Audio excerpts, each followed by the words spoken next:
Hello everyone, this is Abhishek Kumar and welcome to my YouTube channel. Today we are having a very special guest with us, Mr. Ars Bhaiya. He's a senior software developer at Samsung. So we'll know about his incredible journey. So without wasting further time, we'll take a small intro of Ars Bhaiya. Over to you, Ars Bhaiya. Hi, hi Abhishek. Thank you so much for having me here. Hi Yes, everyone, sir. this is Harsh Goyal. Currently, I am a senior software engineer at Samsung. I recently graduated from NIT Jalandhar in Electronics and Communication. Talking a bit about me, throughout my college, I have been into various technical communities, having a strong hold over data structural algorithms. Currently, I'm also an educator at one of the top 10 educators in competitive programming category at CodeChef. I've been taking classes on data structural algorithms and similar.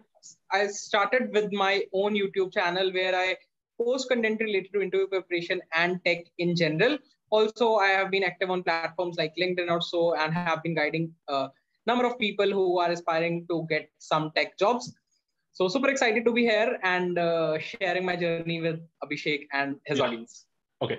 So Bhaiya, you, most probably you just told everything about you, like your YouTube channel, your stuff and all. But I just want to start from your school phase, like how you just dipped inside this engineering field and what about your entrance part about your 12th result and all. So just brief us about that journey. Yeah, like I have been a bright student throughout my school life. Talking about some of my achievements, like I was one of the students who cleared NTSC. There is an exam known as National Yeah. Talent Search Examination. So I was the national level scholar at in NTSC. So I cleared that. But after that, I didn't go for coaching to Kota or Chandigarh anywhere. I stayed at my hometown. I went to school regularly in class 11th and 12th, and there was nothing such thing that I'll be preparing for JEE or engineering. I just did a non-medical in plus one and plus two, and had physical education as one of my optional subjects. Like I was not introduced to computer programming or something uh, before coming to college. So there was nothing as such. Like I was more focused toward like getting good marks in CBSE boards, getting one of the top highest marks in so that was the target as of initially, like in class 11th also, class 12th also, and I achieved that. Like I scored 97% in class 12th CBSE Wow. boards. But I was not very aware of the things like we have to crack JEE and we have to go to engineering colleges or so I was very like I wasn't aware of the things. Maybe you can say I was ready to stay in my city and do a normal bachelor's of science degree from any college that was there. But luckily somebody told me ki, you should try for JEE. Although I didn't do coaching, but still I went and gave the exam JEE, and I got significantly good marks. Like it was, I got around, the rank was around 19,000. So it was 19,000 in JEE without any preparation, like just preparing for boards. Because like if you are very clear with your fundamentals in boards, then also you'll be able to solve close to 50% to 60% of JEE mains exam. So I solved that, and I got a rank close to 19,000. But I was still not sure and aware ki, yeah, is this a good rank? I was not considering it to be a good rank. So I went to give on entrance exams for some of the BSc colleges, maybe Punjab University, Punjabi University. So these are some of the universities that are in and around my region. So I gave their exams, I cleared them. Like I was in the like somewhere it was fifth rank, somewhere it was 10th rank, second rank. So I was easily getting admission in any of the BSc. Maybe if I wanted to go to DU, or if I wanted to go for Punjab University or Punjabi University, any university would accept. But and I didn't apply for JOSA counseling. 19,000 rank is there, but like at the end there is one you mean to say a phase known as uh, JOSA ki last mein there is one counseling known as, like after all the rounds are over, there is some special Sport round. counseling, Yeah, right? there is a So I sport round. came to That know is, about the special sport round. Yeah, sport yeah, round. yeah. So in that sport round, somebody advised ki try for it, just fill in the fee of rupees 1,000 and let's see what happens. So I applied for the same. I just filled in three choices: NIT Jalandhar, NIT Jaipur, and NIT Kurukshetra. Only computer science and electronics. Total six choices I filled, and I was like I took admission somewhere else, but I was not sure ki yaar, like it was just a hit and trial ki chalo karke dekh lete hain, like let's do it. So I did it. And I got a seat at NIT Jalandhar in electronics and communication, and I landed up here finally. Like there was no plan of doing engineering, and I accidentally landed up engineering and have been doing since then. So this was the college journey that I have shared. Okay. So, I just got a new fact about you. I was just thinking that you are a CSC student, but right now I got to know that you are an electrical student. So this conversation is going to be more effective, because of a guy who just shifted himself from EC to CSC. This is something going to be interesting. Okay. So I just want to know, like, in your first year, what you focus, like, about co-curriculum and academics, like how you manage both this stuff. What was the motive? When I was there in my first year, there is something known as branch upgradation in colleges. Like if you get good ranks, good CGPA in your first year, you can easily upgrade to computer science branch. So I was in electronics and communication, although electronics and communication people are also made to sit in all the software companies, but still I wanted to try for the same. So I studied hard. I got a good CGPA. It was a 9-pointer, but still I couldn't make it to CSC due to some, like there were no seats available in my year. So I have to be there in EC, but I didn't do any programming in first year as such. There was just a course of C language. I studied only that from Yashwant Kanetkar. And like it was all like I tried to explore a lot of fields in the first year. I was the class representative. I was a part of some of the club societies, and I tried to explore a lot. And this was only the first year that happened, and there was no much significant programming or coding, I would say. Okay. So I just want to know, like, when you just like dipped inside these all this stuff, like making the clubs, joining DSC, and all the other curriculum activities, and how you just like wrapped yourself in the coding stuff and all. So just give that, initial phase stuff and all. So the things went like I was when after first year we were when we come in our third semester, right? So then I thought of making a club or society that I started in my college with one or two of my friends. We built a community basically on a WhatsApp group. And after that, we struggled a lot to make it an official club that was known as Coding Club NIT Jalandhar. We made it, we got it official recognition from the college. And we started conducting some or the other events in that particular club. After that, in the month of January, like when my fourth semester was starting, I was selected as the DSC lead for my campus. So after that, I was involved in some of the activities by GDGs, DSCs, like organizing cloud study jams, and so these kind of events I was like aligned to, and I just like being a part of the community, and I did some of these things. And side by side, I was preparing for my programming and data structural algorithms, and so that whenever I reach my third year, I can get a good internship or a placement. So yeah, this is something how I landed up with all these communities. And I have like been a part of many club societies in my college. And also like the DSC chapter of NIT Jalandhar was started by me, and now it has been successfully running for the past 2 years. Like people have been actively organizing, actively arranging events, and so it has been going really well. Okay. So we just covered that co-curriculum stuff, but I just want to know how you just wrapped yourself in the coding part. Like how you just dipped inside this coding stuff, because you're from an EC. So I think this is the, what I can say, biggest achievement for you, that you just came from EC to CSC and then you just got a placement in Samsung itself. So it's a very big achievement. So please just discuss about it.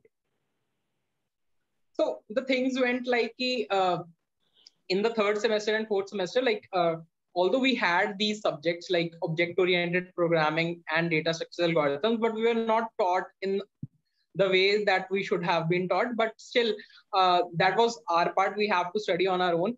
So like at that time, I was not aware of LeetCode also. I was aware of only Geeks for Geeks, that you can go on Geeks for Geeks. There are a lot of questions, try practicing questions. And at that time, there was no like if I see now, you see a lot of content on YouTube, like a lot of tutorials on each and every question. Like people are much more aware right now than 2 years before. So there was no much content available. So just it was Geeks for Geeks. It was thought who has done GFG, he is the king. Like he'll be able to crack the company. So I focused upon doing GFG and solved some of the questions on GFG, different topics. I did 1 or 2 courses as well. So finally, I was able to, like, when my third year started, some companies visited my campus. So I was able to secure an internship in the second or third company that visited my campus for internships that year. Okay. Yeah. So, I'll just ask about what was the process of a Samsung internship? What was all the process? So, kindly brief in short. So Samsung basically has a special kind of test. Like, it is different from all other companies. It is known as a software competency test. It is like they give one question and you have to solve that one question in 3 hours, right? But it is on their own platform. Like, you can't use STL, you can't use libraries. You have to build everything from scratch. You can't even use vectors. So you will be given 3 hours, and that question has 50 test cases. So if all the 50 test cases are passed, then only you will be able to clear that online round. So around 200 people sat for the exam, and 16 or 15 were shortlisted from that, from 200, like those who were able to clear 50 on 50 test cases. Okay. After that, there were interview rounds, and at that time, physical interviews were conducted. Like, company visited our campus, there were face-to-face interviews. So there were 3 rounds for interviews, and mostly focused upon data structure algorithms. Some were based upon projects and C language in general, storage classes in C, or pointer arithmetic. So these type of questions were also asked in the interviews. And if you're preparing for Samsung, I would advise you to just go through these concepts as well, right? And after that, from those 16 people, they shortlisted 3 finally for their internship, and I was one of them. So I was selected for this internship. It was supposed to be held in Bangalore, but due to this COVID and scenario, it was turned into a virtual internship. I did my internship there, and I received a pre-placement offer. So I have finally joined them as a senior software engineer. Okay. So there is just one question, about, we just talk about the placement processes, like from where you just learned your coding stuff and all. So I just want what's your advice on this point? Like, from where people should just learn coding as well as DSA and everything. Like, what's the best platform for them, and in which level they have to go? Because there is Codeforces, LeetCode, GFG, and there's lots of platform we have. So what should be the proper way they have to approach? So generally, like, it is a very burning topic that should we go for CP, or is only DSA sufficient for cracking a good company, cracking a good placement? What I would say is, like, I haven't done much CP. I do have a profile on CodeChef, Codeforces, but yeah, I'm now teaching on CodeChef, right? And I have done data structure algorithms, followed GFG and LeetCode, and that is more than sufficient if you want to crack good placement or a good internship. Like, if you are well versed with fundamentals of data structures, all the algorithms you are well versed with. So I don't believe ki kuch aisa something you will be asked that is out of the box. Like, leave apart 2 to 3 companies, but for all rest of the companies like Amazon, Microsoft, Samsung, so they will ask the questions that will mostly be based upon DSL goes. No higher level CP or something. Maybe you can consider CP being asked in some companies like Google or DShaw or so. But generally, if you want a very good placement or something, I don't consider it to be very important. But yeah, for clearing the online coding test, it becomes an important part. Like, I would say giving timed contests on LeetCode or on Codeforces or on CodeChef, so that is up to you. So try to give those timed contests. For that, all platforms are well, either Codeforces or CodeChef or LeetCode.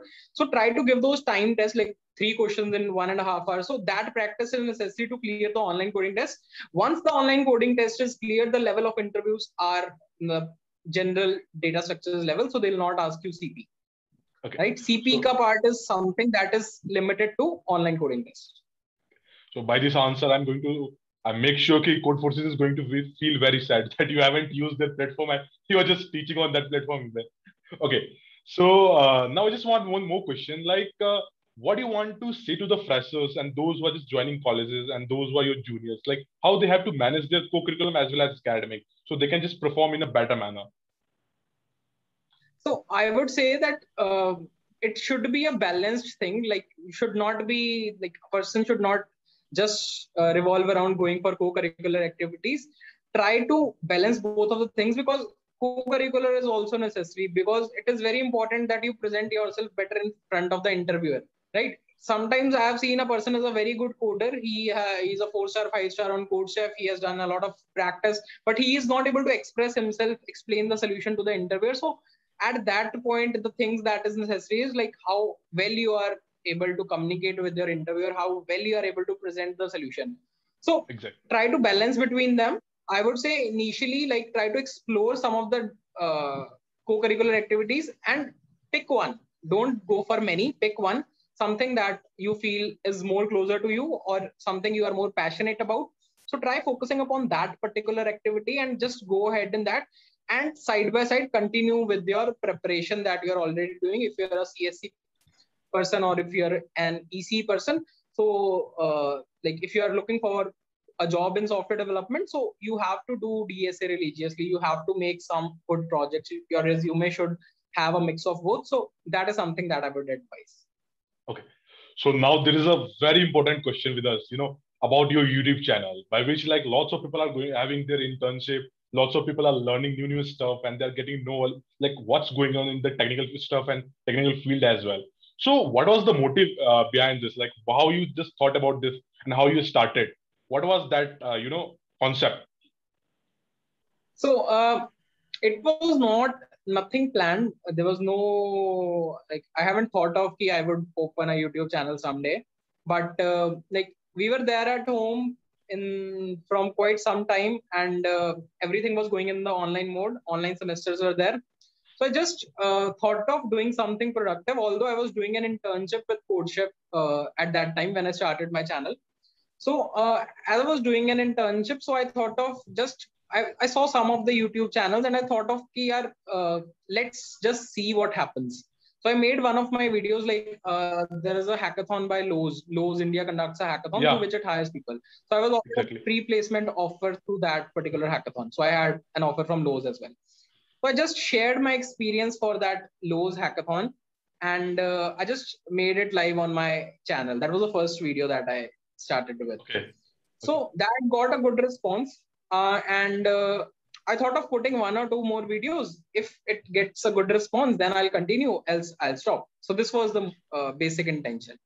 So I Okay. posted 2 to 3 more videos, and I significantly reached 1,000 subscribers in those 2 to 3 videos, I would say.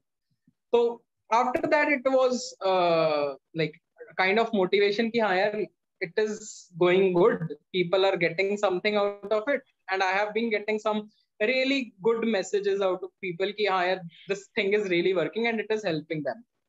Yeah. So if I thought like I am also not doing anything productive. I am like doing classes of college is something that everybody can manage, right? So side by side, I just started continuing with the stuff, and I made like I devoted a lot of time in the month of Feb. Like it was like I uploaded a video almost daily in the month of Feb. Okay. So slowly and slowly, the momentum was gained, and the channel grew up. People started appreciating. I received a lot of messages, and that basically motivated me. And it is like I have been continuing since then, and now we are at close to I guess 25 or 26K subscribers. Yeah, we are about to touch 26K. Okay. Yeah. So I'll just take one more question where like lots of people are asking on your LinkedIn, like how you become a senior software developer in Samsung just after internship. So what's your answer on that? Like lots of people will clarification by this. Yeah, this question has been asked a lot of time, but it Yeah. is just the hierarchy of Samsung. Like I'm not sure about the role that I would be aligned to as of now. I have recently joined training sessions and everything, but this is basically the hierarchy that they follow, and freshers are given this role in Samsung as per their rules. Okay. So even I'm not sure why this role has been offered. Also, like I'll get to know in some time, so I'll inform everyone. Basically, we can just say it's a policy. We can't do anything. Okay. Yeah. Yeah. So last but not least, what's your mantra for the juniors as well as your batchmates who are just admiring to be in a good MNC or be in a good software company? So the one thing that I would say is like I have talked to a lot of people who are into software or who are into tech. I've also talked to a lot of people who are searching for jobs who are from tier 2, tier 3 colleges, and they are demotivated at some point of time. And people who are from other branches, like there are many people from other branches who ping in the DMs like, I am from mechanical, I am from chemical, but I'm very interested in computer science. So for everyone who is looking forward to jobs, who's looking forward to something productive, a good career in software development, that the thing that I would like to advise is just focus upon your skills. Forget about tier, forget about your branch, forget about everything in the start. If you keep worrying about these things, like you are from a tier 2 college, tier 3 college, so these things are not going to help.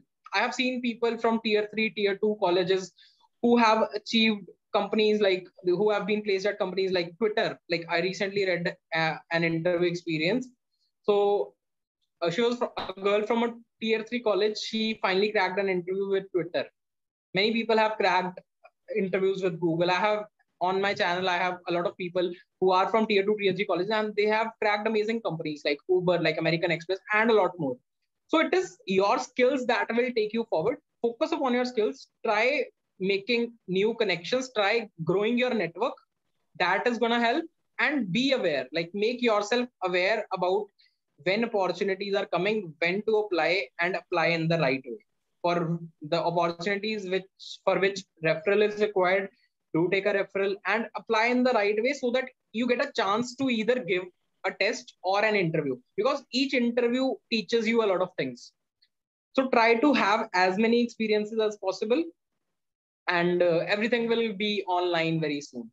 So this was something that I wanted to say to everyone. Okay. So thank you so much. It was a really great session. Those viewers, those who are going to just watch it out, they're going to get lots of knowledge out of this. So thank you so much for coming to us. Thank you so much.